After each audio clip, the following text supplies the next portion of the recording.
Hi, my name is Anna Pichur and I'm a third year midwifery student. This video diary is for the subject called Working Within a Strengths-Based Midwifery Model. I chose to reflect on the topic of trauma-informed care, which really resonated with me in my recent clinical placement. During one of my placements, I cared for a woman who came in established labor.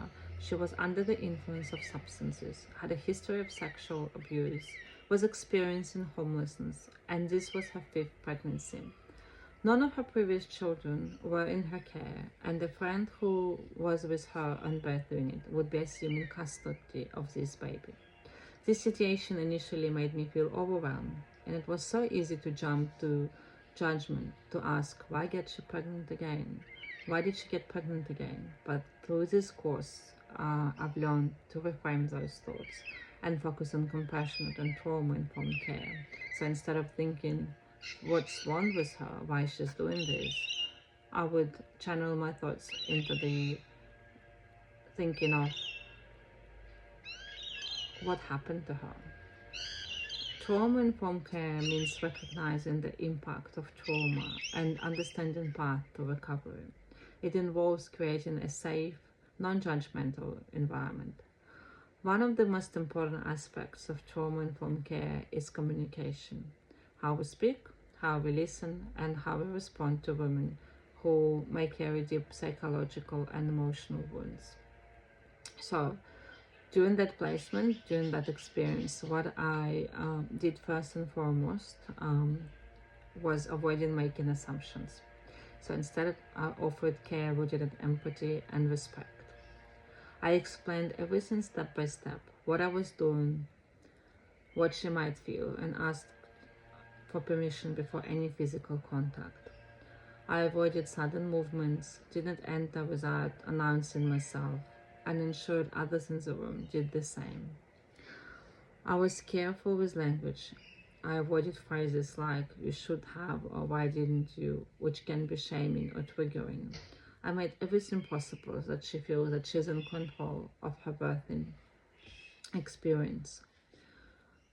When the anesthetist came to speak with her about an epidural that she requested, I stayed close and I made sure that um, I'm able to explain to her medical terminology that has been used. I would check in with her all the time to make sure she understands what is happening.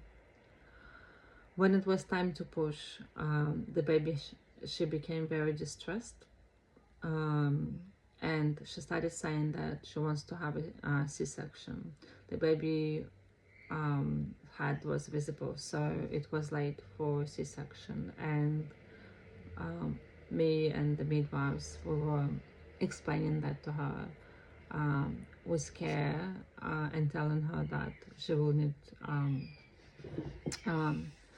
to push her baby out. And I realized that, and this is from the lessons that we had, that the reason she was so reluctant to push is because that was her last moments with that baby. That's how she knows motherhood, just being pregnant, because she never had an opportunity to actually take care of those babies after they were born. And I carefully asked her if she wants baby to be placed on her chest. And she looked at me like she was surprised at that question. And I said that we can do that. And then she asked, will we be able to hold him? And I said, yes. And I asked her if she wants to, she can also give him a first feed. She again was very surprised at me offering this to her. And she was like, aren't you going to take him away straight away? And I said, no, he will need to go to NICU for observations, but he can stay with you for a while. And she was so happy. She started pushing after that. And we had baby boy within 10 minutes. I want to talk about the adverse childhood experiences study that I just read. And I would say it profoundly impacted my understanding of trauma. The study shows that people with higher adverse childhood experiences scores are significantly more likely to experience chronic illness, substance use, mental health issues, and risky behaviors.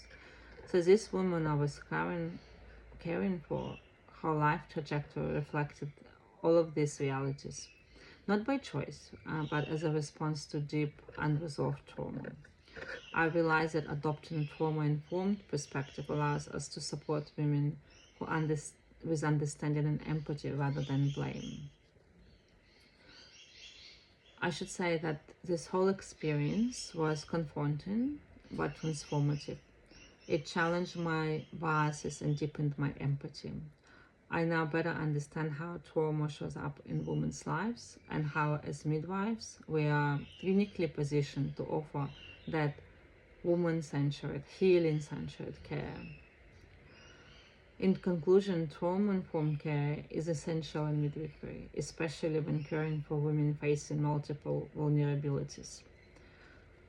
I must say that going through this course and learning more about people with adverse childhood experiences and how those experiences impact their life. I've grown not just as a clinician but as a person, learning to meet women where they are with compassion, not judgment.